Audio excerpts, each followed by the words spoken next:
días. Vamos a dar inicio a este segundo día del primer encuentro ibero-costarricense del Derecho Penal con la conferencia Derecho Penal Económico, Responsabilidad Penal de las Personas Jurídicas, que estará a cargo del doctor Carlos Chinchilla Sandí. Será comentada por el doctor Mario Jovet Vega y moderado por el doctorando Gustavo Corella Vázquez, profesor de la Escuela Libre de Derecho.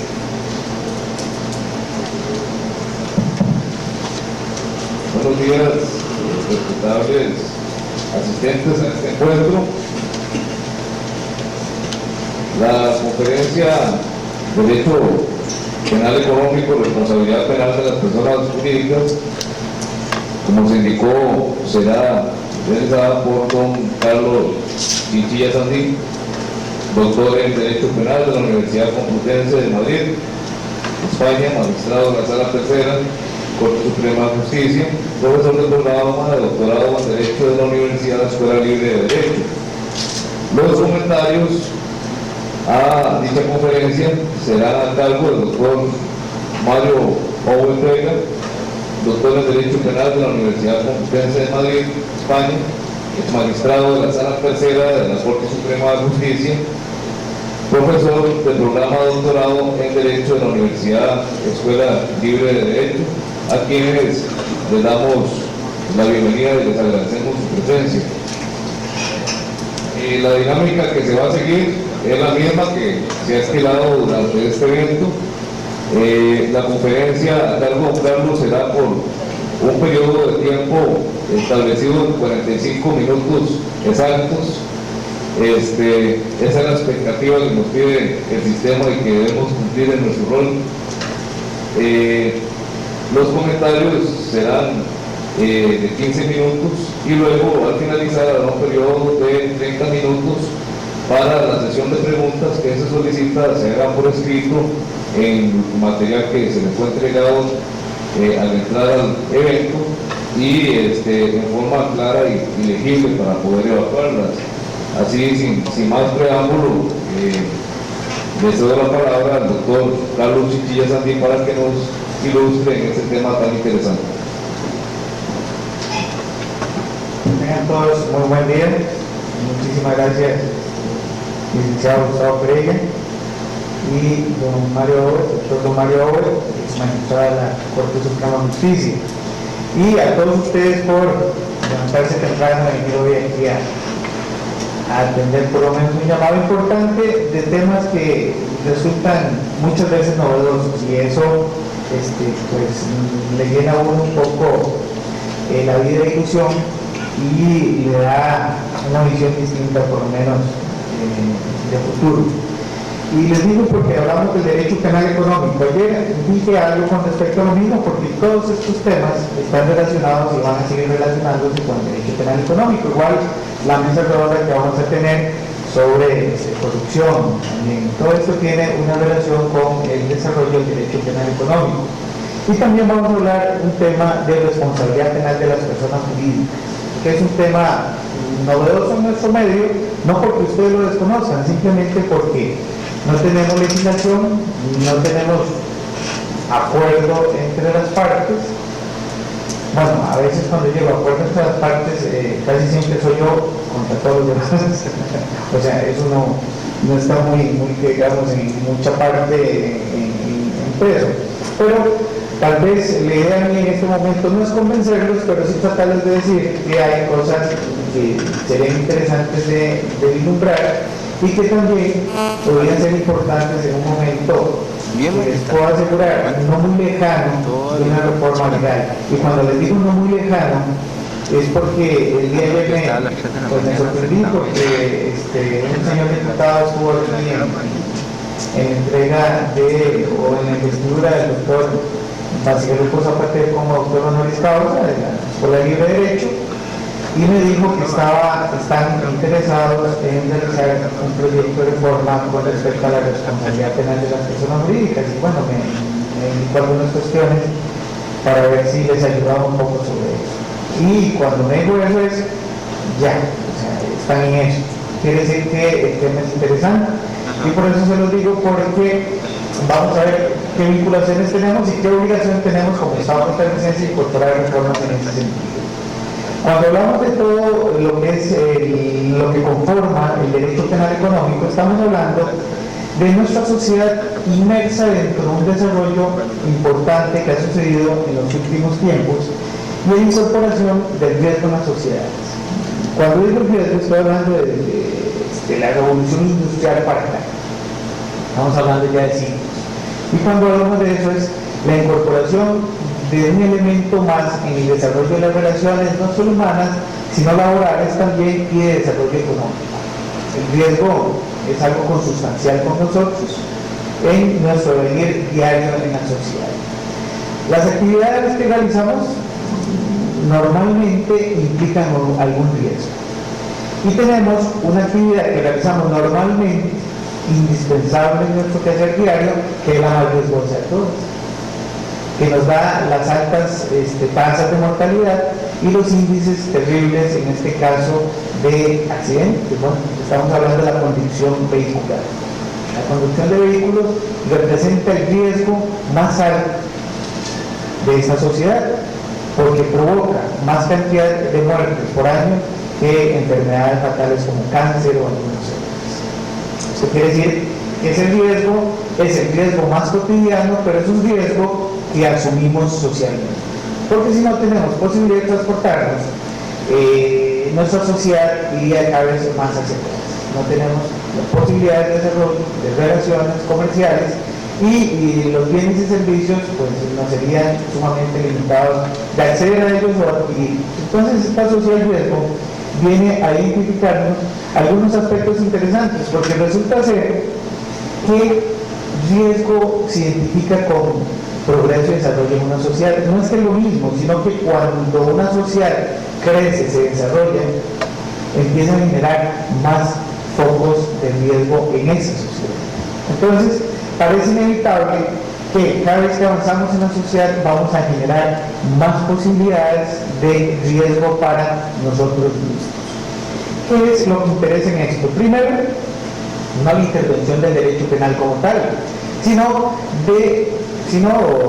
como se ha dicho y lo hemos expuesto, como última razón de existencia de la norma, que sería el derecho penal. Pero en todo caso, le hemos dejado siempre la posibilidad a que otras ramas del derecho intervengan. Y no es que se le dejamos la posibilidad, sino eso es ustedes, traten de regular. El problema es que estas ramas del derecho nos han sido inoperantes. Y una de ellas principalmente es el ámbito administrativo, donde podrían generarse una gran cantidad de acciones dirigidas no a hacer menores riesgos, sino que cuando el riesgo sobrepasa de lo socialmente permitido y legalmente permitido, la intervención puede ser inmediata de ciertas autoridades a nivel administrativo. Cuando hablamos de esto, estamos hablando de todo lo que corresponde al medio ambiente también. En un caso determinado, una industria que está lanzando una fumarola al medio ambiente y tiene que tener ciertas regulaciones para que se haga en cierta forma. Filtros de tal forma, altura de la chimenea, cuestiones de este tipo. Eso está regulado por ley de salud. Y la intervención inmediata es del Ministerio de Salud, de una entidad netamente administrativa. Si el Ministerio de Salud no viene dando una respuesta acorde con las necesidades ya de las personas que pueden resultar afectadas, recordemos que estos se manejan bienes subindividuales de interés difuso. O sea, no tenemos una identificación de alguien que afecte directamente, pero sí todos podemos resultar afectados. Y si no tenemos una acción directa por parte de estas entidades administrativas, vamos a ver que vamos a tener la necesidad de acudir a otros ámbitos, en este caso, de mayor regulación, o por lo menos de una regulación que diríamos más estricta, o por lo menos, en el caso del derecho penal, intimidatorio. Que eso es lo que se busca muchas veces. Intimidar o disuadir, bueno, yo diría más que todo en este caso intimidar. porque ya no es lo mismo que a mí me lleven a un proceso administrativo que me lleven a un proceso penal. Entonces, mucho ha sido lo que se busca con respecto a introducir materias que no son necesariamente penales dentro del campo del derecho penal.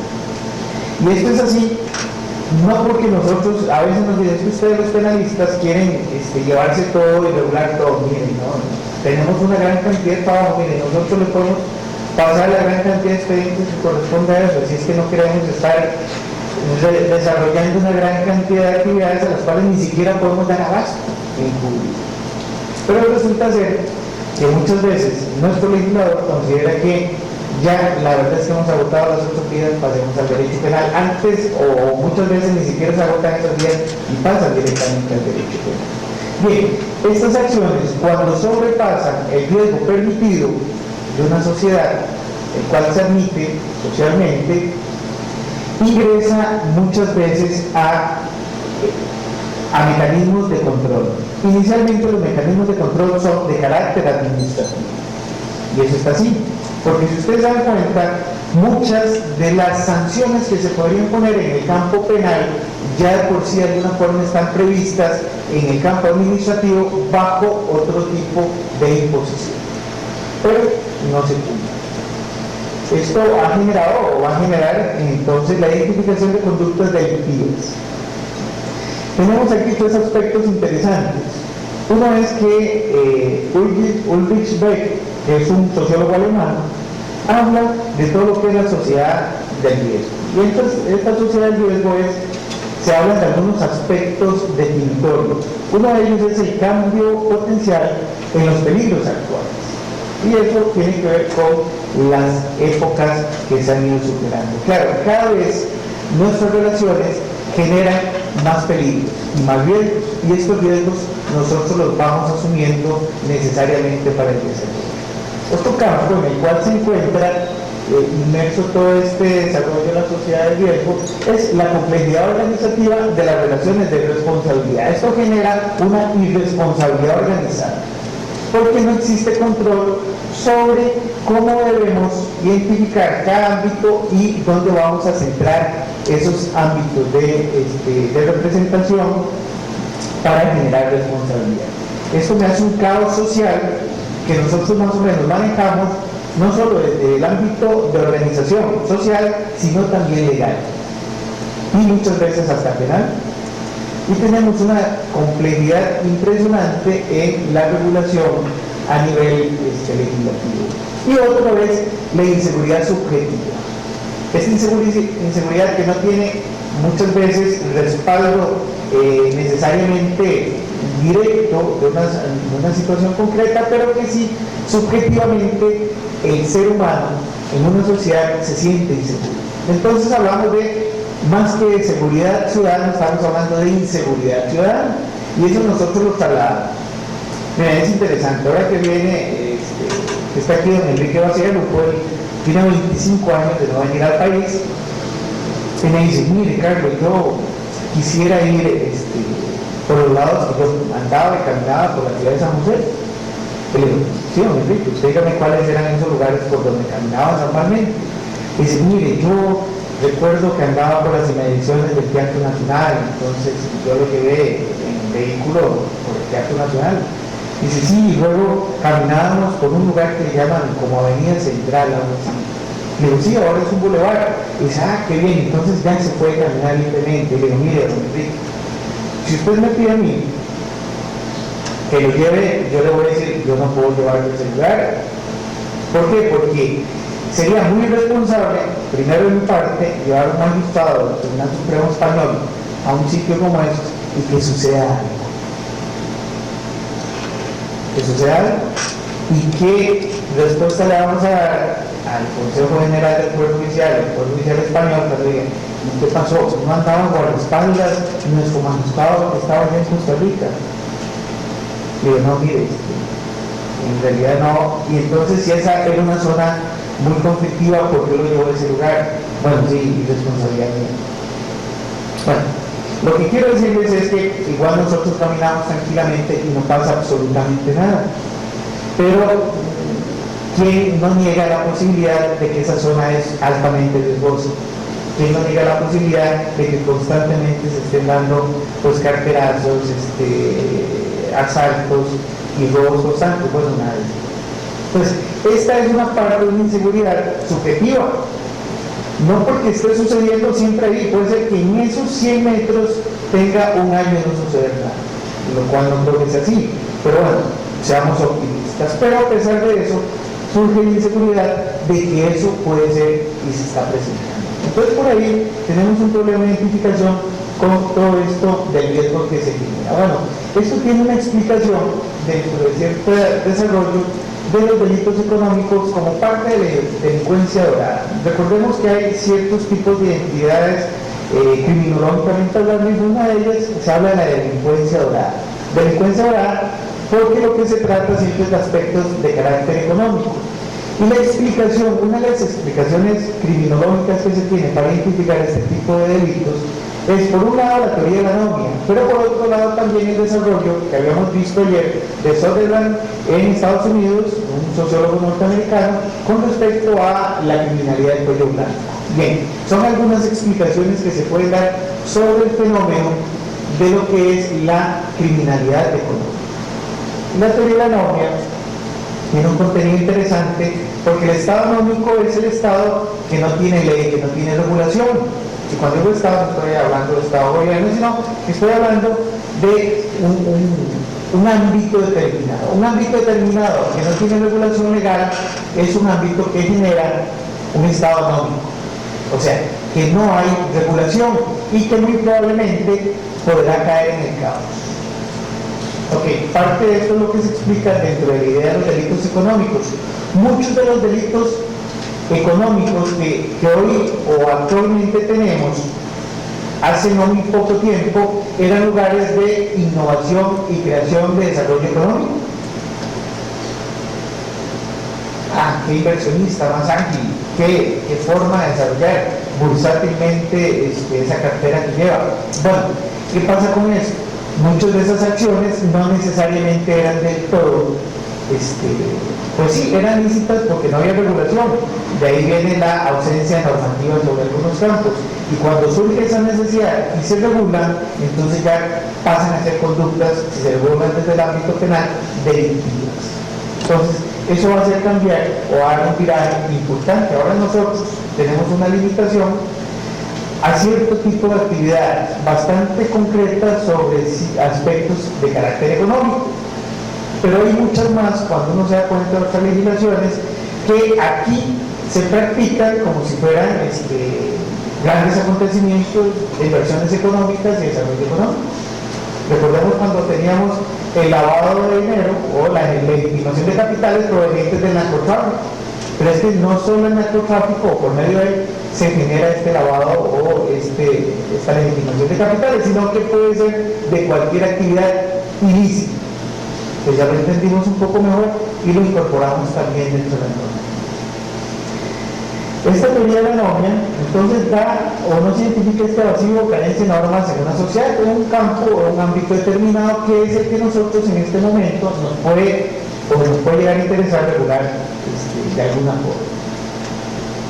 De ahí algún desarrollo, porque Merton son los que identifican esto y lo ven como un fenómeno social normal, donde la entidad pertenece dentro de la misma sociedad.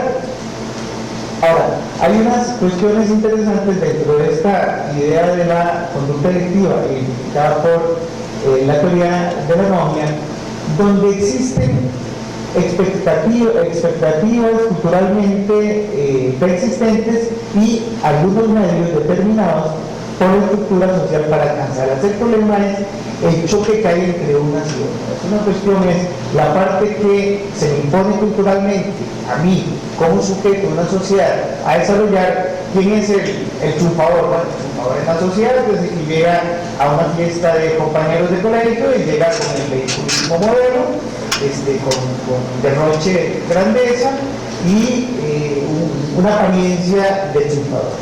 Aunque no lo sé, pero esa es la apariencia. Bien, esta expectativa culturalmente condicionada o determinada es la que nos hace a nosotros en una sociedad comportarnos de cierta forma o intentar comportarnos de cierta forma. Pero recordemos que existen estamentos sociales que dicen, ok, hay cierto tipo de requerimientos que nosotros pedimos y resulta ser que usted no cuenta con esos requisitos porque no pertenece a estos estamentos sociales. Ahí es donde surge el choque entre lo que yo o la sociedad culturalmente me pide y lo que yo puedo pretender ascender dentro de una estructura social de clase rígida. ¿Qué pasa aquí? Pues entonces, como yo no puedo ascender porque mi clase social no me lo permite, lo voy a hacer por medios alternos. Y estos medios alternos muchas de las veces son medios ilícitos. Esto no es una explicación de aquel que se encuentra en altas esferas sociales y de límite. Para eso tenemos la identificación de ciertas cuestiones de la teoría de la anomia, pero también de la delincuencia proyectada. Vamos a avanzar un poco esto para entrar. Cuando hablamos de esta criminalidad económica, la característica que presenta es de una adaptación innovadora. O sea, muchas veces el delincuente económico, cuando no hay regulación de norma, es un tipo innovador en la sociedad. Y así se identifica. Además puede llegar a salir en algún momento como uno de los grandes desarrolladores económicos, inversores, cuestiones de este tipo, porque no se tiene todavía la identificación en la sociedad de este tipo de regulación.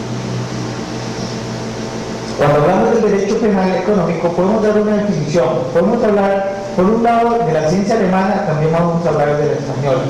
Y aquí vemos una definición que nos da Tiedemann, que se ha encargado en Alemania, bueno, y en el mundo de desarrollar todo el contenido inicial de este derecho penal económico. Y entonces él lo identifica como delitos contra la economía. Si vamos a ver, siempre va a haber un denominador común: la economía, orden económico, delitos contra la economía. Y a nivel español se dice el conjunto de normas jurídico-penales que protegen el orden económico. Bueno, este es de Miguel Pablo Fernández y tiene el mismo contenido. En realidad, una definición del derecho penal económico es complicada y difícil, tanto por sus contenidos, por el material que maneja, pero en términos generales podemos identificar tal vez una forma amplia de definición que nos da una comprensión de muchos de sus conceptos.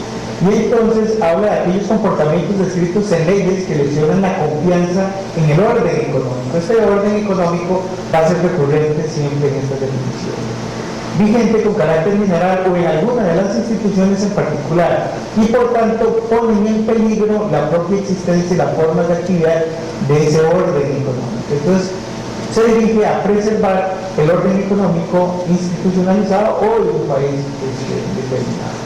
Bueno, en sentido estricto podemos ver algunas otras definiciones, pero en todo ello vamos a encontrar un objeto de protección que se identifica siempre, y eso va a ser el orden económico, dentro de la idea del derecho penal económico. Y en relación todo lo que es este derecho penal económico con principios constitucionales, y eso resulta innegable. Aquí yo creo que voy a avanzar un poco para poder que el tiempo no se me vence. Y bueno, hablamos inicialmente de que cuando identificamos parte de lo que es el derecho penal económico y lo acercamos a nuestra constitución o a la constitución política, tenemos que ver cuál es el mandato de nuestra constitución con respecto a una política económica. Y si nosotros nos damos cuenta, la política económica que maneja nuestra constitución política es mixta, porque tiene dos regulaciones: una de intervención estatal, de protección del mercado, y otra de libre desarrollo del mercado.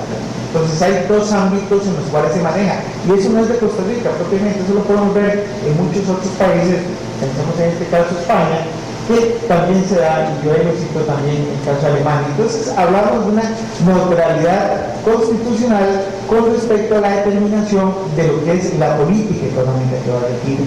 Hay tanto de mercado libre como de intervención estatal. Dentro de estos principios constitucionales como les digo, vamos a verlo muy rápido. Se habla del principio de proporcionalidad y dentro del mismo de idoneidad. Aquí hablamos de la capacidad de protección penal y del derecho penal simbólico. Esto hay que tener por lo menos cuidado, porque muchas normas que nosotros manejamos desde el ámbito del derecho penal resultan ser generadas en un momento determinado por nuestro Congreso, nuestra Asamblea Legislativa, pero llegan a tener un simple carácter simbólico. Eso quiere decir que no tienen aplicación alguna y no tienen contenido en realidad significativo dentro del ordenamiento. Y esto es parte de lo que se genera muchas veces por situaciones muy concretas donde se generan normas específicas. Y como siempre, la idea de la necesidad tiene un carácter de subsidiariedad con respecto a la última razón de existencia del derecho penal dentro del sistema. La proporcionalidad va a tener vigencia entre todo esto y se fundamenta esencialmente en lo que es la idea de justicia. Aquí incorpora también el carácter fragmentario del derecho penal o lo que es el merecimiento de pena de un comportamiento determinado. Bueno, este carácter fragmentario del derecho penal sabemos que tiene dos direcciones. Una que se dirige al legislador con respecto a las opciones que tiene, es más fácil a él escoger entre una y otra o entre varias, la que considere mejor, y la otra dirigida pues que tiene un ámbito más cerrado todavía en cuanto a su identificación. Aquí hay que tomar en cuenta que en esto estamos hablando de la existencia de bienes jurídicos supraindividuales. Esto es con referencia también a intereses particulares individuales. Y esto es lo que nos genera la idea de los delitos de peligro abstracto. Vamos a hablar un poco más adelante sobre estos que resultan bastante interesantes en su desarrollo y en su actualidad con el derecho penal económico. Hay algunas indicaciones que más adelante vamos a hablar sobre el delito, los delitos de peligro hipotético, que es una terminología que se maneja en España, que para algunas pues va a tener o puede tener problemas con el non bis in idem. Estos delitos de peligro hipotético son los delitos de peligro concreto. Nosotros por lo general exponemos o desarrollamos dentro de las normas delitos de peligro abstracto. Entonces es más genérico, de menor acercamiento a lo que podríamos decir la vulneración de lo que protege la norma para algunos bien jurídicos, y en este caso el delito de peligro concreto está tan cerca a la vulneración de lo que pretende proteger la norma que en realidad nos los acerca un delito un delito resultado. Entonces por ahí vamos a tener tal vez algún problema de identificación con estos delitos de peligro hipotético o peligro concreto. Esencial dentro de los principios constitucionales, el principio de legalidad, la identificación de las leyes penales en blanco, que sí se utilizan en el ámbito del derecho penal económico, pero no es exclusivo, jamás, sino que se utilizan en otros ámbitos. Cuando hablamos de la norma penal, que la norma penal tiene dos partes: el supuesto hecho y la consecuencia jurídica. Alguno de ellos a veces no aparece, pero alguno de ellos siempre tiene que estar. El que siempre tiene que estar en la norma penal, respetando el principio de legalidad, tiene que ser la consecuencia jurídica, o sea, la imposición de la sanción penal. ¿Cuánto estamos hablando de cuánto de la pena? Pero lo que podría no existir en esa norma penal inicialmente y ser remitido a otra norma de carácter inferior es el supuesto de hecho, o sea, las condiciones objetivas del tipo penal. En este caso, entonces, hablamos de las leyes penales en blanco que no resultan ser inconstitucionales. Bien, estamos hablando también en este ámbito de los delitos de peligro abstracto, y es una característica que vamos a ver recurrente dentro de lo que es el derecho penal económico como desarrollo del mismo y como característica identificadora. Más adelante vamos a hablar sobre el delito de peligro abstracto. Pero hablando del non bis in idem o el non bis in idem, que es exactamente lo mismo, tiene identificación en cuanto a la aplicación del mismo, porque muchos de ellos nos pueden llevar a problemas de considerar que existe cosa juzgada. Y en este caso hablamos de sanciones administrativas que pueden surgir en supuestos de indicio de un delito sin que se tome en cuenta ello y se resuelve con la imposición de alguna sanción de carácter administrativo, por lo menos en lo que corresponde a nuestra jurisprudencia. Y en este caso, bueno, podemos hablar de una ley de sanción penal, es que la sala también lo maneja desde ese ámbito. Cuando se resuelve administrativamente un asunto, imponiendo, pensemos, un tipo de sanción, ello no se considera que es vinculante de carácter de aplicación del non bis in idem o cosa juzgada para el ámbito del derecho penal. Y el caso más límite lo encontramos en la parte administrativa cuando hablamos de tránsito, que es donde ha habido o ha existido un poco conflicto. Cuando hay una imposición de una sanción administrativa en tránsito, no por ello se entiende cosa juzgada por la misma situación de hecho que en el ámbito del derecho penal. Bien, yo tengo mi criterio también que aun cuando se resuelva en ámbito de contravenciones, eso no va a generar la posibilidad de que sea una cosa juzgada y la aplicación del principio non bis in idem para el ámbito penal o para el ámbito de los delitos penales. Entonces yo considero que tampoco es vinculante, no habría posibilidad de pensar en una cosa juzgada, pero ese es un criterio muy particular mío que no se sigue por la jurisprudencia nacional. Un principio aquí muy relevante es el artículo 39 de la Constitución Política, principio de culpabilidad. Y aquí en este principio de culpabilidad es donde viene a exponerse algunos aspectos que hoy nos resultan relevantes. Responsabilidad penal personalísima, que es la que nosotros siempre hemos identificado, o sea, el ser humano, actor de una conducta delictiva, pero también surge la responsabilidad penal de las personas jurídicas. No podemos decirlo en nuestro medio, porque no tenemos regulación sobre eso, pero en otros ámbitos sí existe, lo vamos a ver un poco más adelante. Aquí hablamos de dos principios: societas delinquere non potest, o sea, las sociedades o personas jurídicas no pueden delinquir, pero el que normalmente se viene desarrollando es las societas delinquere non potest, o sea, que las sociedades o personas jurídicas sí pueden delinquir.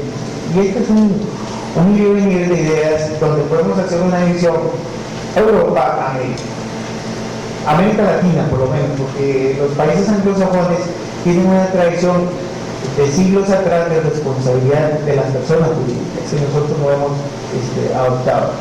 Pero sí, por lo menos, América Latina, que no tiene ningún desarrollo sobre esto, pero después, más adelante, vamos a ver cómo estamos vinculados nosotros y obligados a realizarlo, y Europa, que mayoritariamente se ha volcado por lo que es la responsabilidad penal de las personas jurídicas, tanto así que la Comunidad Europea o la Unión Europea en este momento ha tomado directrices del Consejo Europeo donde obliga a todos los estados que forman parte de la Unión Europea a adaptar sus legislaciones internas para evitar todo lo que es la impunidad de las acciones delictivas realizadas por empresas.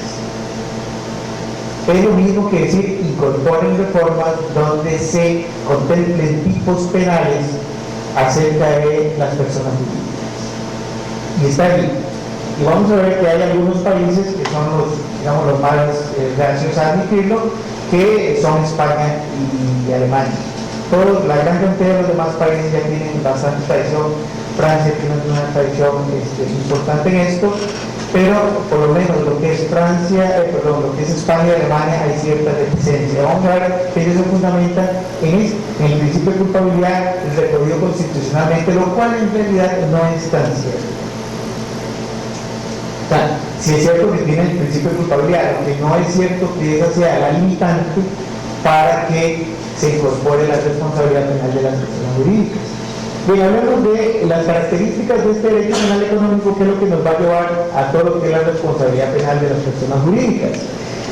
Dentro de ella se habla de la afectación de bienes jurídicos supraindividuales o colectivos. Bien, ya hemos dicho que cuando hablamos de este tipo de actividades, vamos a hablar no de cuestiones concretas. Vamos a ver, una estafa puede ser parte o es parte del derecho ordinario, pero puede ser parte también del derecho penal económico. Pero tiene características diferentes.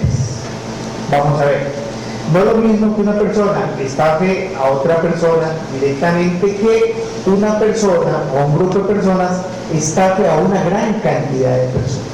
Aquí ya hay un interés distinto. A veces se dice, bueno, ¿cómo logro identificar eso? Hay algunos elementos.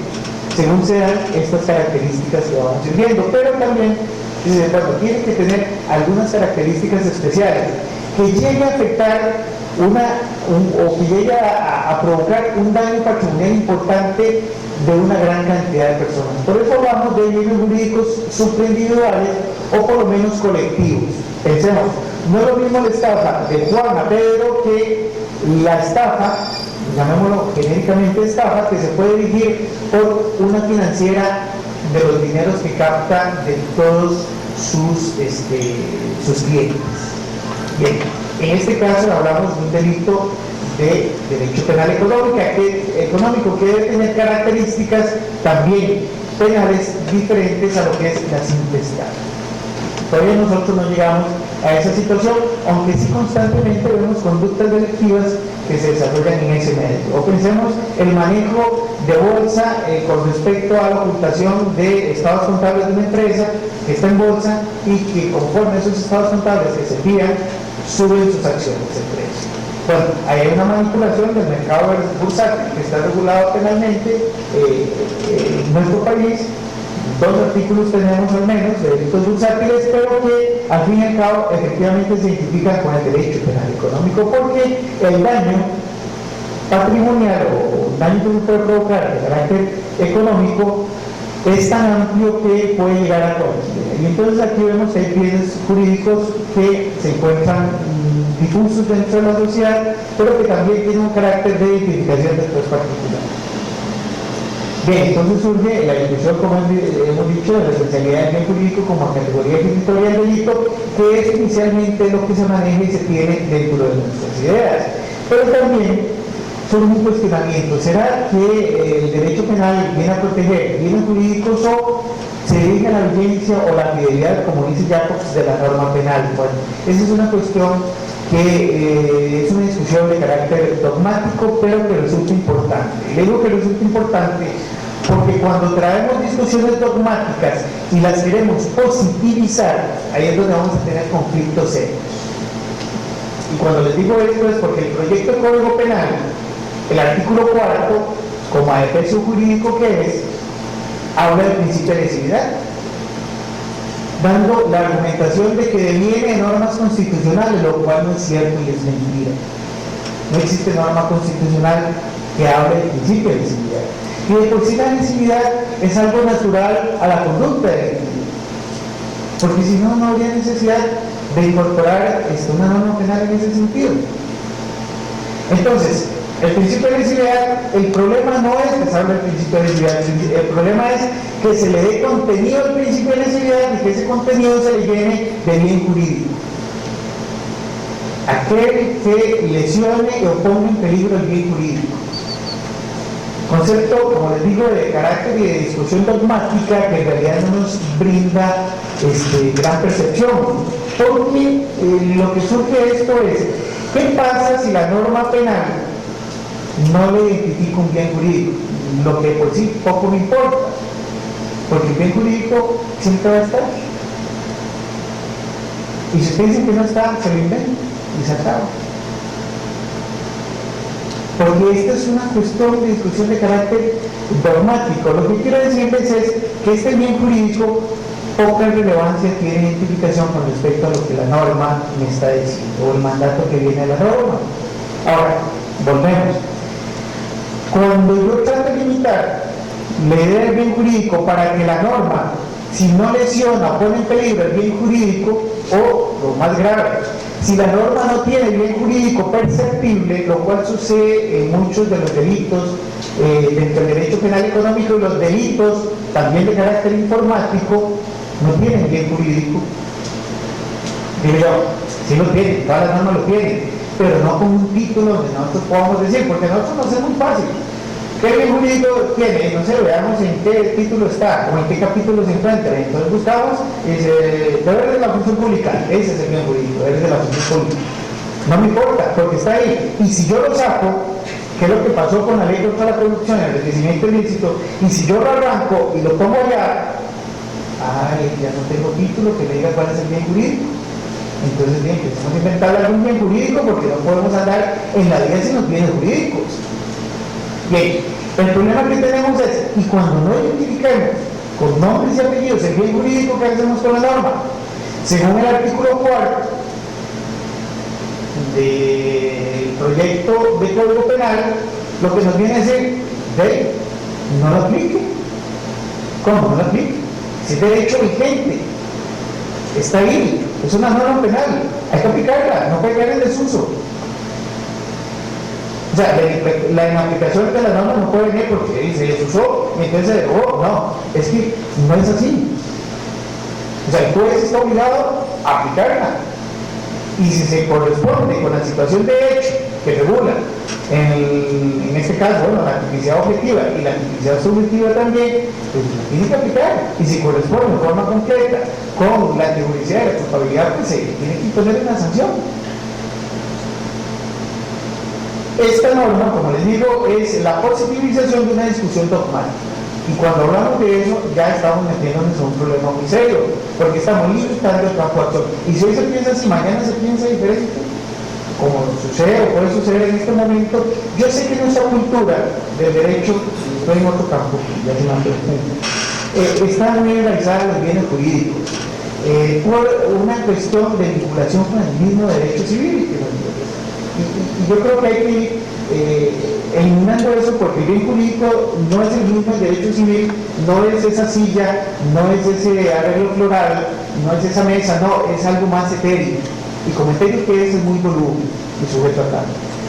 Bien, cuando hablamos de la criminalidad a través de las empresas, entonces hablamos de un análisis de la vigencia o no del principio societas delinquere non potest, en contra de lo que es el principio de societas delinquere potest. O sea, o las sociedades no pueden delinquir o las sociedades sí pueden delinquir. Y aquí es donde surge la discusión pues, relevante con respecto a esto, que es el principio, por un lado, dos aspectos. Por un lado, la acción dentro del derecho penal y por otro lado, lo que corresponde al principio de culpabilidad o ley de la culpabilidad.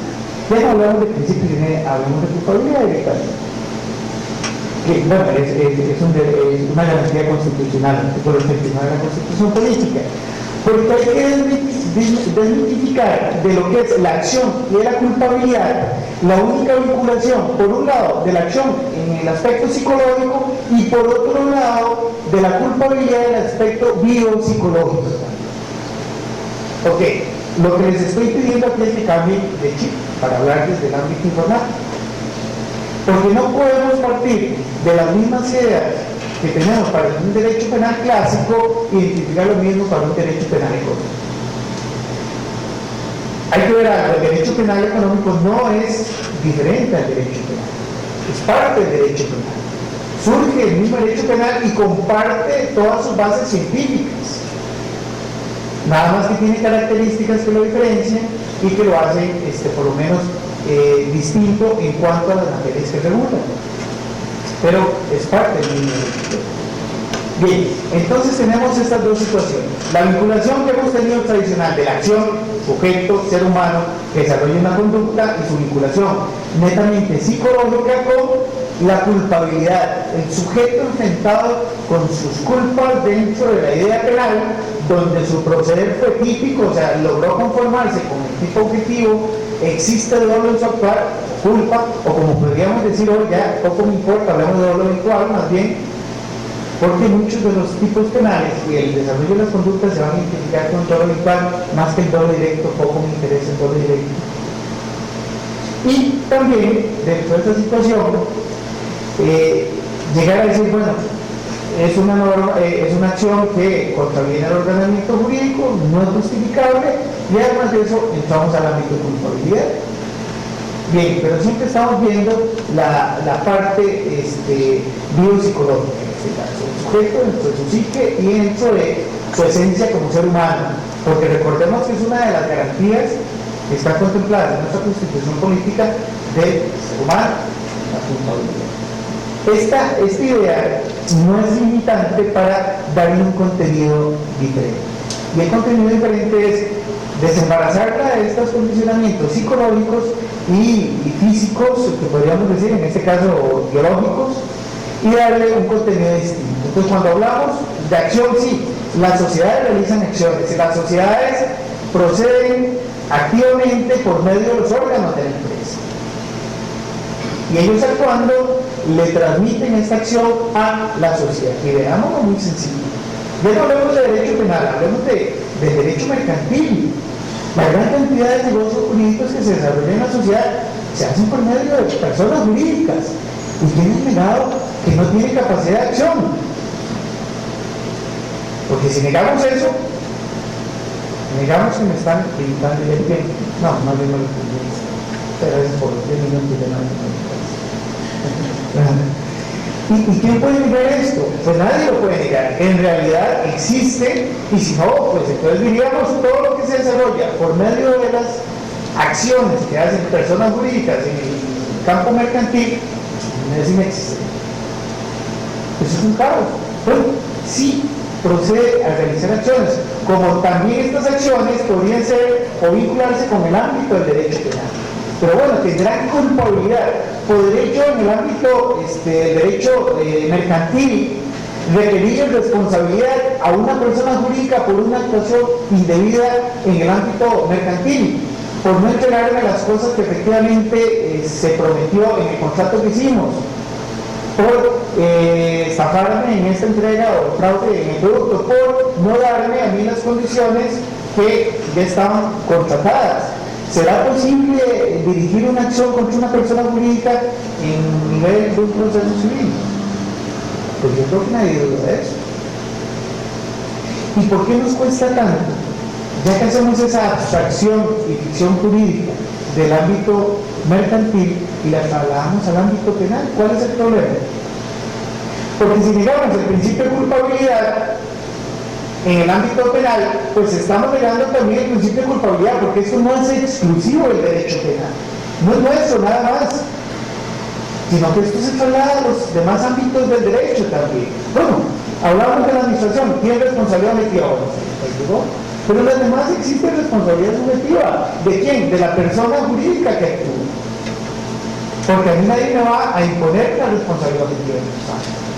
Bueno, entonces traslademos esa función, hagamos un esfuerzo, un poco difícil, yo lo entiendo, para llegar a comprender un poco mejor la posibilidad. Pero es que además de eso Costa Rica, sabemos que Costa Rica es fantástica. Todos los convenios y tratados internacionales que existen, Costa Rica los ha suscrito.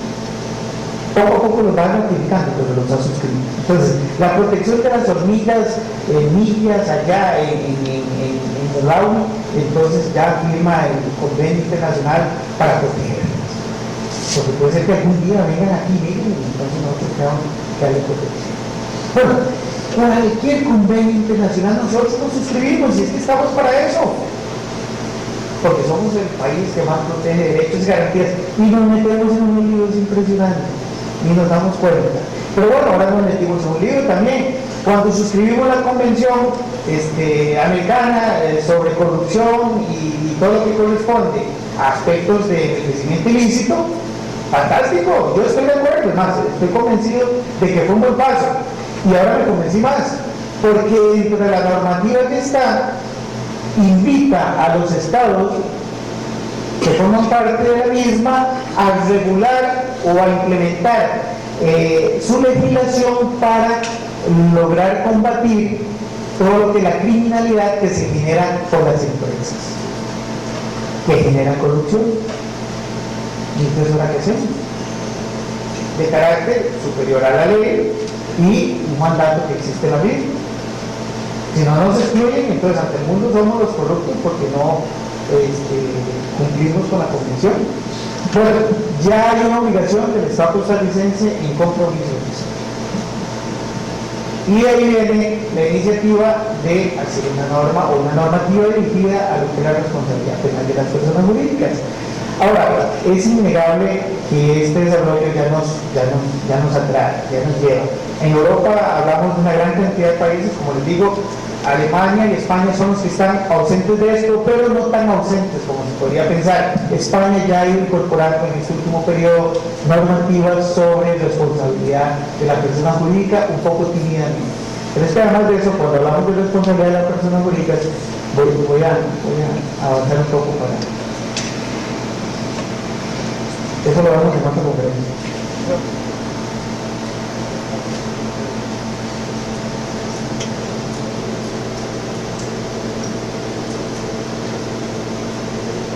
Venga, nada más de cantar,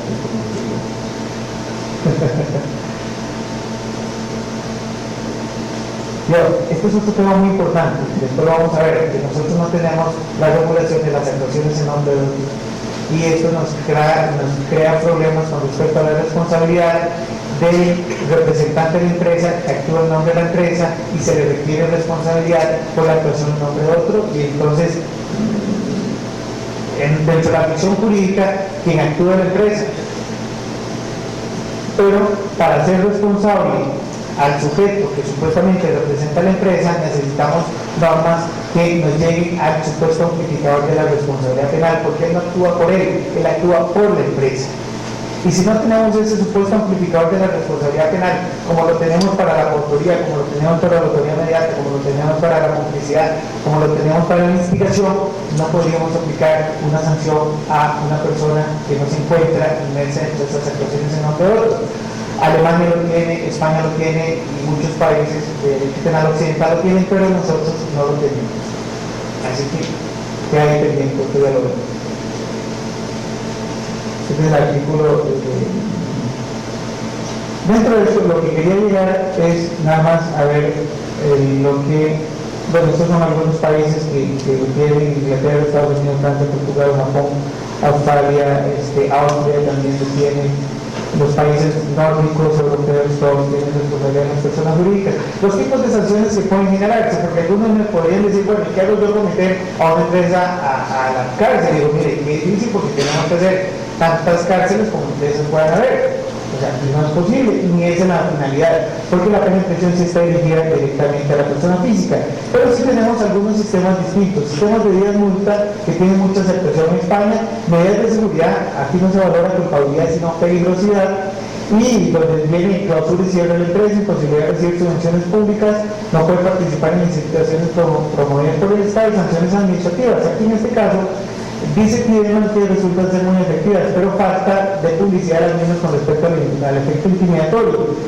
Realmente, si ustedes ven todas estas sanciones pueden aplicarse desde el ámbito administrativo, no se requiere llegar al ámbito del derecho penal. El problema es que el ámbito del derecho administrativo ha sido inoperante para su regulación y para efectivamente, como dice Tiedemann, tal vez el efecto que podríamos dar a las demás empresas para que no puedan o no continúen con sus actividades. Bueno, todo esto, como les digo, pertenece al derecho administrativo, pero ante la inoperancia del mismo lo pasan al ámbito del derecho penal. Bueno, disculpen que fuera tan rápido, hay otras cuestiones que quedaron por ahí, pero hay que ajustarse un poco al tiempo. Muchísimas gracias y muy amables.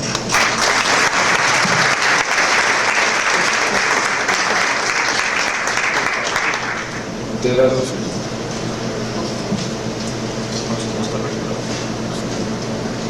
Muchas gracias, doctor Carlos Chiquilla Sanguín, por esta conferencia tan valiosa y que presenta un tema que creo que no es convulso, porque más bien la pregunta es por qué no tenemos este tipo de responsabilidad en nuestro país. Así que al respecto, le cedo la palabra a mi querido, muy querido profesor don Mario Robert Vega, para que haga los comentarios a esta conferencia tan interesante. Muy amable, doctor Carlos Chinchilla, magistrado de la Sala Tercera, estimados colegas, público presente. Sí, es realmente interesante, muy apasionante el tema que se ha presentado sobre la responsabilidad penal de las personas jurídicas. Yo me confieso desde el inicio, les voy a decir que no estoy de acuerdo con las ideas que pretenden la responsabilidad penal directa de las personas jurídicas, porque esto es un tema también que se ha discutido bastante. Es cierto que en Europa el principio que citaba ahora mi estimado colega, el doctor Chinchilla Sanguín, sobre si las sociedades jurídicas, las personas jurídicas pueden o no dirigir sociedades de poder y no poder o o Societa de Michele Cortés, etcétera, etcétera, ha estado hace mucho tiempo en discusión. Pero el problema es cómo llegar a extremos de determinar responsabilidades penales de personas jurídicas si los que realmente constituyen o realizan la conducta eventualmente punible somos las personas físicas, no las personas jurídicas. Y ahí pues que hace toda una discusión al respecto. Yo nada más quisiera leer rápidamente, porque creo que en 15 minutos no me va a dar tiempo de decir todo lo que yo quisiera decir. Lo siguiente: han habido efectivamente en Europa, en el derecho penal comunitario europeo, diferentes conferencias y discusiones sobre este tema tan apasionante. En el documento final del Congreso sobre responsabilidad penal de las personas jurídicas en derecho comunitario, que tuvo lugar en Messina en 1979 y que luego se repitió como principio en el año 1995, se manifestó en el punto primero que se auspicia el reconocimiento de la responsabilidad de las personas jurídicas por violaciones al derecho comunitario, en particular si estas violaciones constituyen una infracción según el derecho interno de un Estado miembro. Pero en el punto tercero, sin embargo, se añade que por la trascendencia de los principios jurídicos en juego y en particular del concepto de responsabilidad penal de las personas jurídicas y las divergencias existentes entre las diferentes legislaciones, se recomienda que cada Estado miembro elabore respecto a las personas jurídicas un sistema represivo en sentido amplio que comprenda sanciones de naturaleza penal, administrativa o de otra naturaleza, o sui generis. Podríamos entonces decir que ciertamente el punto no es tan pacífico y que, partiendo de lo que mi estimado colega Chinchilla decía, pues tampoco es que se pretenda hoy día una responsabilidad penal directa a las personas jurídicas que pueda llevar a estas a la cárcel. Sería absurdo, ¿no? Hay algunos mecanismos o tres institutos del cual yo soy bastante seguidor, por los cuales la doctrina tradicional del derecho penal liberal o derecho penal constitucionalizado acude para demostrar que no es indispensable argucias, que estoy leyendo, perdón, se me olvidó esta obra de Fabián Valcarce de Derecho Penal Económico. Hay tres institutos, decía, a los que la doctrina tradicional acude para demostrar que no es indispensable argucias teórico-extensivas de responsabilidad penal a la persona jurídica y que se muestran especialmente aptos para la lucha contra la delincuencia en el seno de las sociedades. Ellos son la autoría mediata, especialmente se apela a la doctrina de los aparatos organizados de poder, muy utilizada en Alemania, la omisión propia e impropia, y en el ámbito de los delitos especiales, el actuar en lugar de otro, que es lo que señalaba ahora el doctor Chinchilla. Asimismo, en el ámbito de la sanción, se propone la imposición de consecuencias accesorias al ente jurídico o ideal. ¿Qué significa todo eso? Bueno, repitamos de una vez lo que decía. Yo creo que sí hay barreras constitucionales que por lo menos en Costa Rica harían poco menos que posible o prácticamente imposible el sancionar a personas jurídicas desde el punto de vista directo penal. Y es el artículo 39, que ya señalaba aquí el doctor Chinchilla, que si bien es cierto no es expreso o determinado sobre lo que significa la responsabilidad personalísima, ha sido identificado por todos los otros profesores de penal y de derecho constitucional, etcétera, etcétera, que se abre hacia dos vertientes. El artículo 39, repito, como principio de culpabilidad, o sea, el nullum tena sine culpabilidad significa desde dos ópticas: desde el punto de vista de la tipicidad, que debe actuarse con dolo culpa, y desde el punto de vista propiamente dicho de la culpabilidad, que tiene que haber reprochabilidad, o sea, que se debe determinar la capacidad de comprensión, etcétera, etcétera, para la adecuación de la conducta a ese acto ilícito o irregular, etcétera. Bueno, ustedes lo saben bastante bien. En una obra que en el año 2003 publicó la Escuela Judicial de nuestro país, que tal vez ustedes conocen, Delitos Económicos, última obra póstuma del doctor Henry Isaac Curry, ya se vislumbraba la posibilidad de una discusión a este nivel. Y en las páginas 54 y siguientes viene haciéndose un excursus sobre lo que significaría aceptar una eventual responsabilidad penal de personas jurídicas que inclusive podría ya rayar con la responsabilidad penal objetiva que muchas veces nosotros rehuimos por no ser constitucional. ¿Y de qué forma? Bueno, decíamos nosotros, o por lo menos yo rápidamente, que hay algunas situaciones o institutos que nos permiten a nosotros poder sancionar a las personas que actúan en representación de las personas jurídicas, que esto es lo que me parece muy adecuado dentro de un derecho penal como el que seguimos nosotros de acuerdo con los principios de la Constitución. Y es indudable que una norma como la del artículo 31 que tiene el Código Penal Español y que se repite también en alguna legislación latinoamericana, por ejemplo ya el Código Penal argentino la tiene, lo que hace es determinar ciertas características de la persona jurídica para asimilarlas o establecerlas en la persona física y poder llegar a la sanción de esa persona física que actuó en representación de la empresa. Pues bien, además de los otros mecanismos, yo creo también que las consecuencias accesorias y sancionatorias para el cierre de empresas cuyos sujetos han cometido actividades irregulares o ilícitas es también un mecanismo apto. Es también cierto que Tiedemann ha hecho todo un excurso sobre el derecho penal económico extendiendo las bases de su exposición a lo que presentaba ahora el doctor Carlos Chinchilla Sandí sobre lo que significa el derecho penal administrativo. Sin embargo, yo creo que, aunque no sea muy publicitada, si no tenga el efecto intimidatorio que podría tener el derecho penal común o tradicional o liberal, yo creo que sí son eficientes y eficaces como él mismo lo reconoce. Es decir, si en una empresa los sujetos que están trabajando ahí, sus gerentes o sus funcionarios, etcétera, etcétera, están cometiendo delitos o actividad delictiva de alguna manera generalizada o lo que sea, pues se puede llegar hasta el cierre de la empresa con consecuencias económicas bastante determinadas también para que se pueda procurar el eventual resarcimiento a las víctimas o a los ofendidos.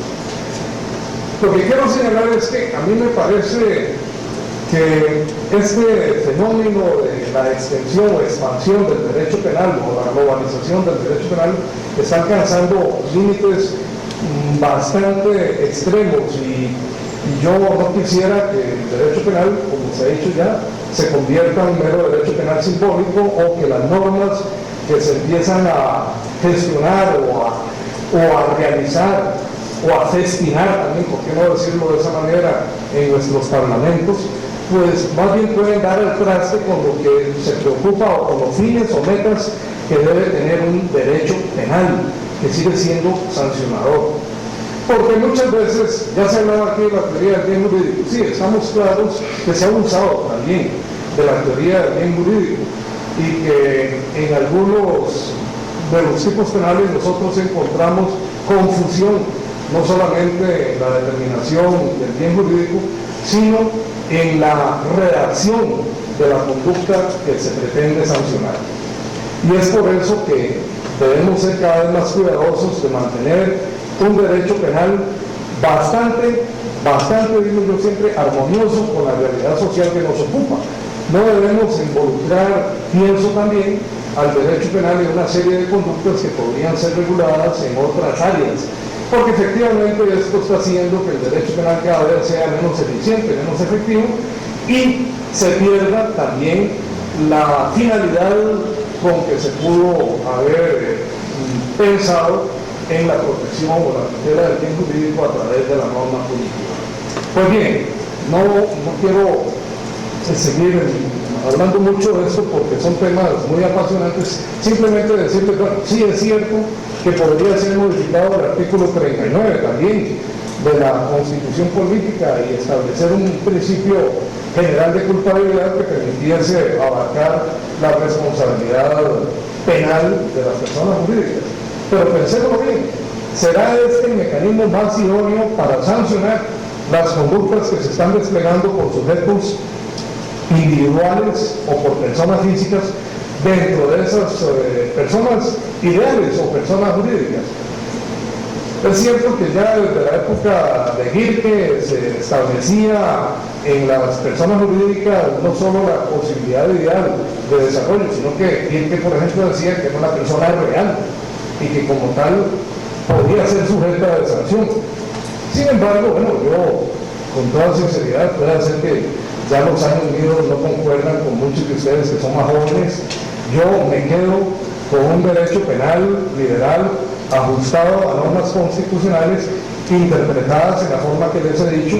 No me he metido con el problema de la acción, que es otro problema sumamente apasionante, es si las personas jurídicas generan acción o conducta por sí mismas que pueda ser sancionable, porque si efectivamente los finalistas, que son los primeros que se han pronunciado en contra de la responsabilidad penal de las personas jurídicas, diciendo que no tiene por qué sancionarse una persona que no genera acción, yo no me quiero apuntar en eso. Yo no soy finalista, ni aunque sigo algunas ideas resultado de toda la discusión que hubo posteriormente entre el finalismo reformulado y la teoría normativista de acción o social de acción.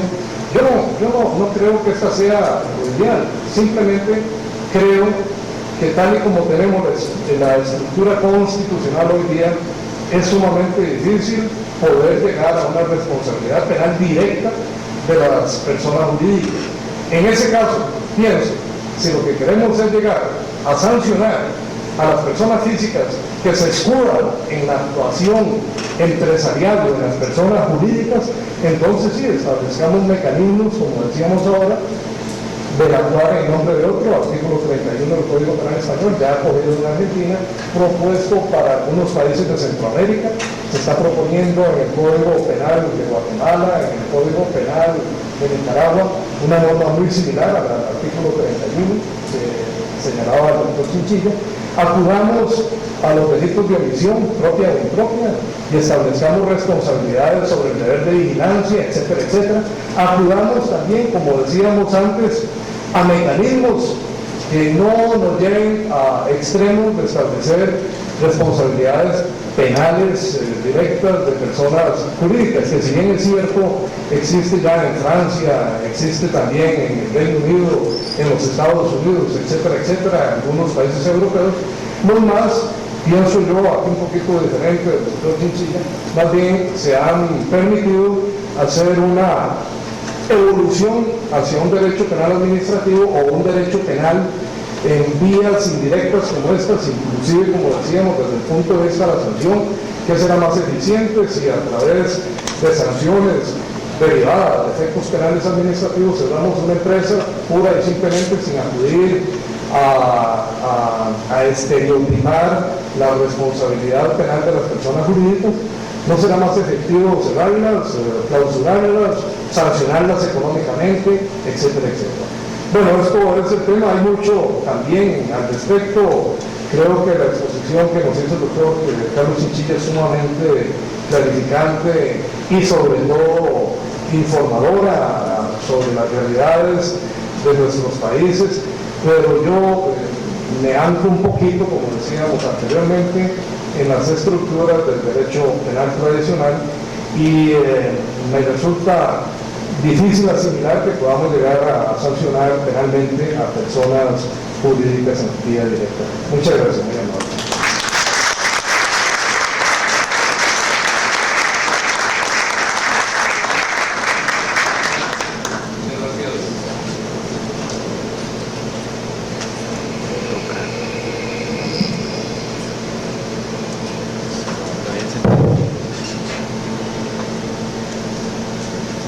Muchas gracias, doctor Mario Vega.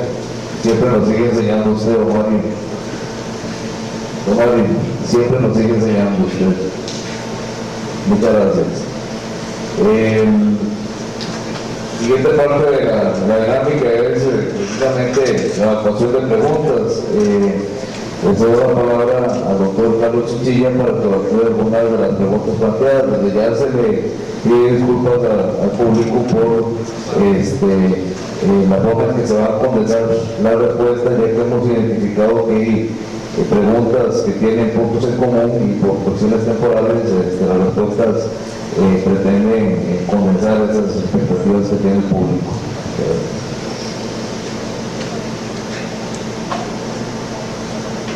Gracias. Aquí hay una primera pregunta. Dice, por favor, denme un ejemplo del tipo de sanción que se le podría imponer a una sociedad habiéndose comprobado su responsabilidad penal. Y dice, reflexiona también quien pregunta, dando una respuesta bastante acertada. Dice, a mí se me ocurre que podría ser inhabilitable el ejercicio por X número de años. Bien, aquí está la pregunta y la respuesta. En realidad, pues sí, hay muchos tipos de sanciones que se pueden imponer. Ya lo había dicho, o estaba más adelante, donde había una gran cantidad de sanciones que podrían surgir. Ahora, dentro de esto es interesante, perdón, es interesante, como decía el doctor Mario, que bueno, muchas de estas, yo se los dije, muchas de estas son sanciones que bien se pueden identificar dentro de los ámbitos administrativos, del derecho administrativo. Muchos o algunos países han optado por esa situación. Nosotros podríamos decir, optamos por esa situación de alguna forma, pero no funciona. Y no solo es que no nos funciona a nosotros, no funciona en España, no funciona en Alemania, no funciona en muchos de los países, hay otros más eficientes, pero por lo general no funciona. Y entonces ahí es donde se busca el derecho penal para imponer sanciones. Pero pensemos en otro. Pensemos cuál es la pena más severa que podemos ponerle a un ser humano. Bueno, la pena más severa a un ser humano es la pena de muerte. Pero ahora creo que todos somos convencidos de que no es lo más conveniente. Pero pensemos la pena de muerte para una sociedad, para una empresa jurídica. Bueno, sería la sanción más grave. Dirían ustedes, bueno, pero ¿qué importa? Si los socios o accionistas la dejan morir, o sea, que la maten, y simplemente cogen sus acciones, su capital social y van y hacen otra social. Perfecto. Digo, sí, pero es que aquí estamos hablando de un nivel diferente. Estamos hablando de empresas que tienen un gran calibre a nivel internacional y muchas de ellas transnacionales. ¿Bien? Dígale usted, pensemos, por poner un ejemplo, a la Coca-Cola, que la vamos a matar a su sociedad, entonces ya no va a poder utilizarla mundialmente el nombre Coca-Cola. ¿Qué importa? Me llevo mi capital social para otro lado. Y entonces ahora le va a llamar Loca-Coca. Y entonces todo el mundo va a tomar Loca-Coca pensando que es Coca-Cola y todo el mundo va a seguir consumiendo ese producto. Mentira, no es así. ¿Esto qué quiere decir? Que sí, es una sanción muy severa y nadie va a querer que le maten a su persona jurídica. Salvo que sea una persona jurídica de estas empresas de cartón, que solo sirven de mampara y no tienen ningún contenido detrás de un sistema. Bueno, eso no nos interesaría. Pero sí hay muchas sanciones y muchas de ellas tienen carácter de derecho administrativo, nada más que han sido inoperantes en el seguimiento y la aplicación de las sanciones. Mire, tenemos una ley de contratación administrativa, tenemos la Contraloría General de la República, tenemos sanciones para las empresas que han procedido indebidamente, ya no estamos hablando ilícitamente, pero indebidamente, en la propuesta de licitaciones públicas, y existe la posibilidad de imponer, no recuerdo bien si es hasta 4 o 6 años de inhabilitación de participación en licitaciones, y es una norma de derecho administrativo que no está vigente, porque no es normalmente la cantidad de sanciones que se imponen. Ahora, en algún momento determinado, algún Contralor General de la República dijo, bueno, sí, eso es posible aplicarla para la empresa que realice esa acción en la relación que tuvo con X institución pública, pero no vale para todas las demás del Estado. Y entonces, ¿en qué quedamos? O sea, entonces puede ser que se aplica parcialmente para una situación y para las otras no tiene sentido. Y vemos que es una sanción que estaría al arbitrio también de los manejos de alguien que interpreta auténticamente, muchas veces por medio reglamentario, una norma que no podría hacerse en esa forma. Bien, pero las sanciones sí son muy variadas y no podemos pensar en la sanción clásica del derecho penal, del ser humano, que es la prisión. Aquí no tiene sentido, nadie ha pensado en eso y sería una cuestión sumamente disparatada hacer una relación en ese sentido. Hay otra pregunta que dice, ¿cómo ve el problema del bien jurídico y la antijuridicidad material dentro de la teoría del delito? ¿Cómo explico ese eslabón? Bien, bueno, el problema del bien jurídico es eso, es un problema de identificación dogmática. Algunos han inventado que dentro de la antijuridicidad hay una antijuridicidad material. Para una gran cantidad de la doctrina solo hay una antijuridicidad formal. Pero pensemos que se introduce, no hay problema alguno, porque además de eso hay cierto conflicto, a veces cuando tratan de identificar el bien jurídico dentro de la parte inicial de la tipicidad objetiva. Porque si ustedes ven, se antecede, digamos, el análisis y se incluye allí, y cuando llega a la antijuridicidad se les olvida, aquellos seguidores de todas estas doctrinas, que allí en esa antijuridicidad es donde debe valorarse este supuesto bien jurídico, que sería la antijuridicidad material.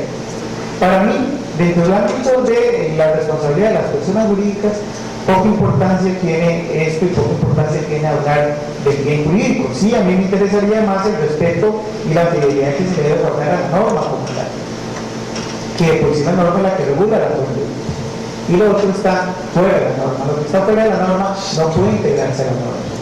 Entonces hay que tenerlo claro partiendo del artículo 39 de nuestra Constitución Política, principio de legalidad.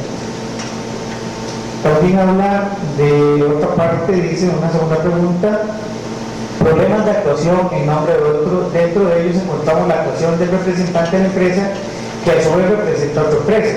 Por entre paréntesis, representante de casas extranjeras y lavado de dinero, legitimación de capitales. Miren, el problema que tenemos con la actuación en nombre de otro es que no tenemos regulada la actuación en nombre de otro en nuestro país.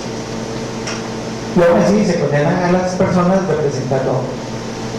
Porque es distinto cuando yo actúo en representación de una empresa, veámoslo, pasémoslo al campo civil o mercantil. Cuando alguien tiene un poder de una persona física que se lo da a otra persona física para que actúe en su nombre en un acto determinado, pensemos, y ese acto determinado tiene consecuencias jurídicas por el acto como tal,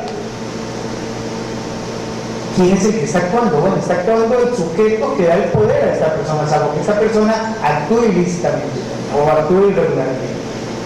Esa es la ficción que se hace. Bueno, la misma ficción deberíamos de tener cuando hablamos de la representación de la empresa o de la sociedad en una actuación ilícita.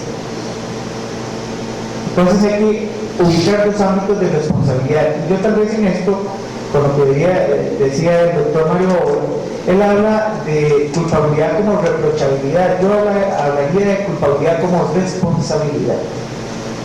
Entonces es un concepto más genérico, más amplio, que no me importa que sea ser humano, no me importa que sea persona jurídica, va a existir la responsabilidad.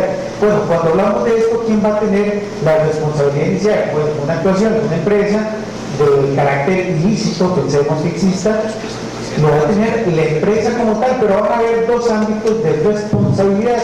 Uno, la empresa como tal, por la decisión que tomó por medio de uno de sus órganos que la representa, y la otra del órgano si efectivamente produce la acción desde un ámbito ilícito. ¿Ok? Entonces tendríamos dos ámbitos de responsabilidad. Uno del representante de la empresa como tal y otro de la empresa también. Son dos situaciones diferentes. En este, la representación de casas extranjeras, tenemos, bueno, el lavado de dinero, legitimación de capitales. Habría que ver qué tipo de representación tiene. Y como les digo, en nuestro país no tenemos la responsabilidad que surge por la actuación en nombre de otro, porque como supuesto amplificador de la responsabilidad penal, la responsabilidad es una. La responsabilidad es del sujeto que directamente realiza una acción. ¿No hay más? ¿Y ahí todo es un invento? Bueno, sí, es un invento porque son ficciones jurídicas. O sea, ¿a quién se le puede pensar que yo puedo matar sin matar?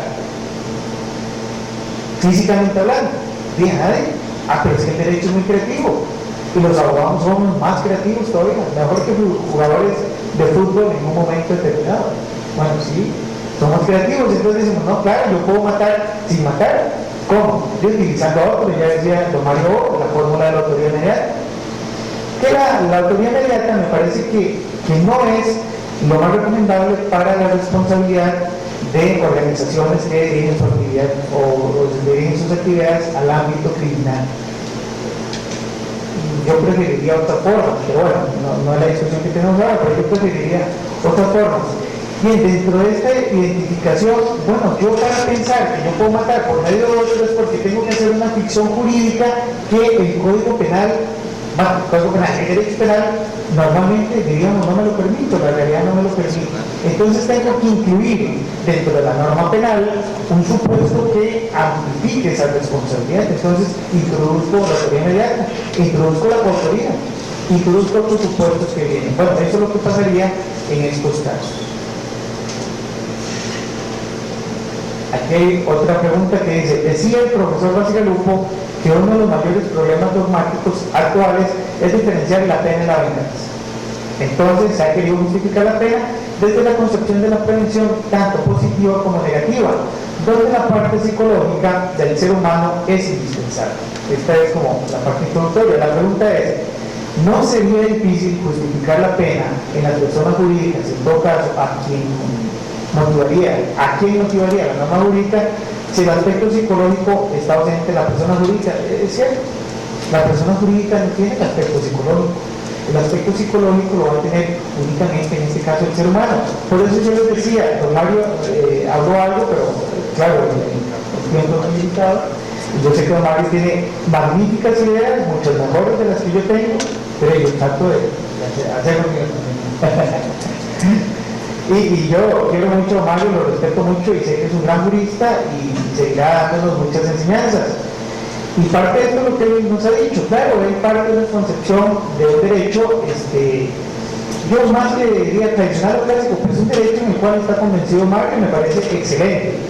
Yo comparto mucho de las ideas, pero tengo otras que van un poco más allá. Bueno, dentro de esto yo voy más allá. Claro, la acción no solo es la acción psicológica, hay que desembarazarse de esa acción psicológica y identificar un tipo de acción que viene realizada por órganos de la empresa sin la condición psicológica para generar responsabilidad penal de la persona jurídica, distinta de la persona física. Y por supuesto, no podemos pensar que la persona jurídica tiene ese alcance psicológico en su acción, no lo puede tener nunca, sino que se maneja desde el ámbito, en este caso, diferente. Igual, la culpabilidad ya no va a ser la misma culpabilidad que nosotros conocemos. Como decía Mario, bueno, responsabilidad que es más dirigida al ser humano como tal, sino de responsabilidad, pero de responsabilidad en este caso. Estamos hablando de responsabilidad organizativa o de responsabilidad de la empresa o de responsabilidad colectiva, que es lo que se ha ido manejando como reformulación del principio de culpabilidad para la responsabilidad criminal de las personas jurídicas. Muy bien. Muchas gracias. La palabra al doctor Mario Owe para que acude algunas de las preguntas que se han planteado.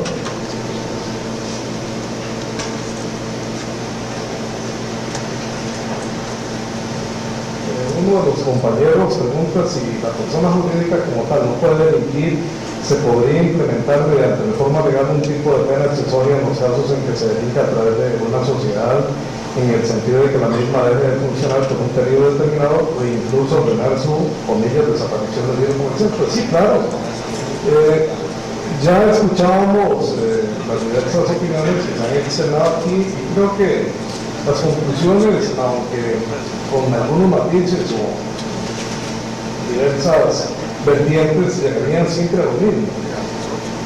Si nos sentamos a confeccionar un catálogo punitivo de personas jurídicas, llegaríamos a la conclusión de que las únicas que serían viables serían, como ya lo decía el doctor Chinchilla, el cierre parcial, el cierre total, multas, etcétera, etcétera. Y todas ellas, como ustedes pueden ver, tienen necesariamente que ver más que con una responsabilidad penal directa de una persona jurídica, simplemente con una responsabilidad jurídica de las personas jurídicas. No sé si me doy a entender en el juego de palabras. Es decir, no estamos hablando de una responsabilidad penal propiamente dicha, sino de una responsabilidad en términos generales de las personas jurídicas. Y es cierto que, como decía también anteriormente, Costa Rica tiene que implementar mecanismos, ya lo señalaba también el doctor Chinchilla, para dejar a cubierto la esfera delictiva que se puede generar dentro de las sociedades y que tanto problema han causado no solo en nuestro país, sino en toda América Latina. Vean lo que dice el artículo 31, que ya el doctor Chinchilla había expuesto, simplemente para recordarle cómo dice. Voy a pedir a mi estimado amigo que lo pongamos de nuevo. Dice, el que actúe como administrador de hecho o administrador de derecho, ahí están las dos esferas, de una persona jurídica o en nombre o en representación legal o voluntaria de otra, responderá personalmente, o sea, el individuo, la persona física, aunque no concurran en él las condiciones, cualidades o relaciones que la correspondiente figura de delito o falta requiera para poder ser sujeto activo del mismo, si tales circunstancias se dan en entidad o persona en cuyo nombre o representación o. Como ustedes pueden observar, en delitos especiales esto es un requisito sine qua non, y ahí efectivamente encontraríamos nosotros un mecanismo que también ha sido discutido. No vamos a ser en esto muy insistentes, pero también encuentra doctrina en contra de este tipo de regulaciones. Pero hay una vía, hay un camino que me parece a mí es mucho más certero, según decía anteriormente, que ponerse a regular responsabilidades penales directas de personas jurídicas. Y otros caminos, según decía, y por eso señalaban que en cuanto a las sanciones como penas accesorias es más fácil llegarle a eso a través de señalamientos personales de funcionarios o de sujetos que trabajan dentro de esa sociedad para poder también llegar a la sociedad, desde su cierre temporal o parcial hasta su cierre total. Otro decía anteriormente que se apela a la doctrina de la autoría inmediata. Tiene razón el doctor Carlos Chinchilla que no es fácil, pero habría que desarrollar toda una doctrina sobre lo que son los aparatos organizados de poder y en las estructuras societarias o de las sociedades o de las empresas públicas o incluso privadas. Encontramos nosotros todo un cuadro en el que se podría configurar o determinar también, aplicar, ¿por qué no?, la teoría del dominio del derecho o dominio funcional del derecho, para poder llegar también a enlazar de una mejor forma la responsabilidad penal de estos sujetos que a través de una sociedad se han dedicado a cometer actos irregulares o a delinquir. Por último, también decíamos que los delitos ofensivos se pueden regular o pueden estar debidamente aplicados y dirigidos a despertar en el funcionario público e incluso privado el deber de vigilancia y el deber de fidelidad con la sociedad misma, en el sentido de que las empresas no se estatuyen, no se establecen para cometer actos ilícitos o irregulares, sino para dar servicios a la sociedad misma. Y desde ese punto de vista encontramos nosotros, desgraciadamente, deberes éticos que han caído muy bajo, o deberes éticos que ya ni siquiera se reconocen. También es así que alguien decía en un día determinado que antes ni siquiera se le preguntaba a una persona si es soldada, porque se partía del supuesto de que no era, al llegar a cumplir una función pública o incluso privada. Pero hoy día es un requisito sine qua non, casi que se le obliga a demostrar que lo es para poder acceder a una empresa pública o a una empresa privada. Y esto, digo yo, es el problema de la crisis de valores que tenemos no solo en nuestro país, y al decir no solo en nuestro país no es que esté diciendo que como todos los demás países andan pareciendo, pues que dice que todos estamos en el mismo saco. No, jamás.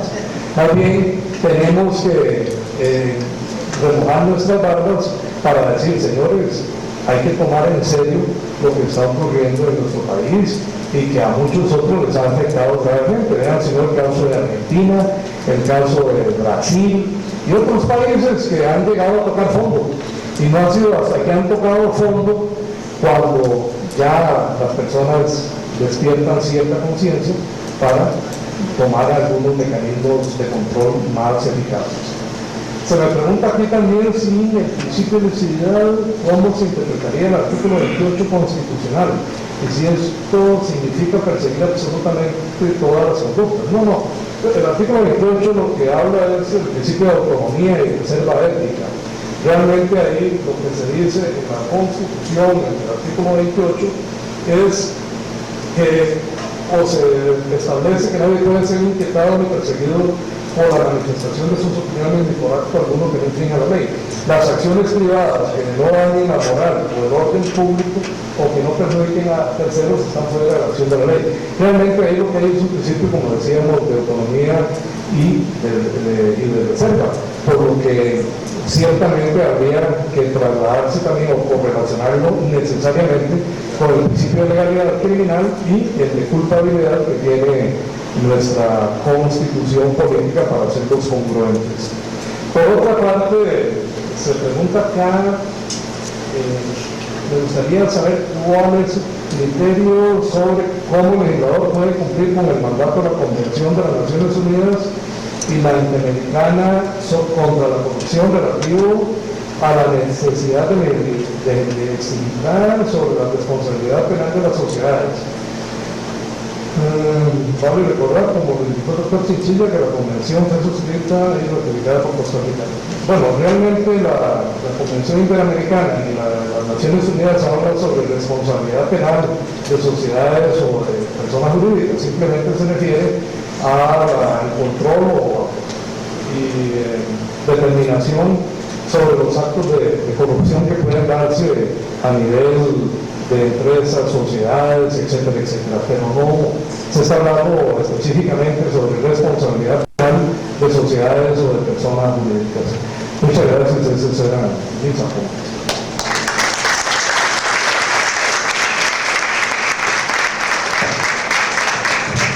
Muchas gracias, con eso se ha concluido el evento de la mañana. La palabra de la ceremonia. Concluida esta primera conferencia, se les invita a pasar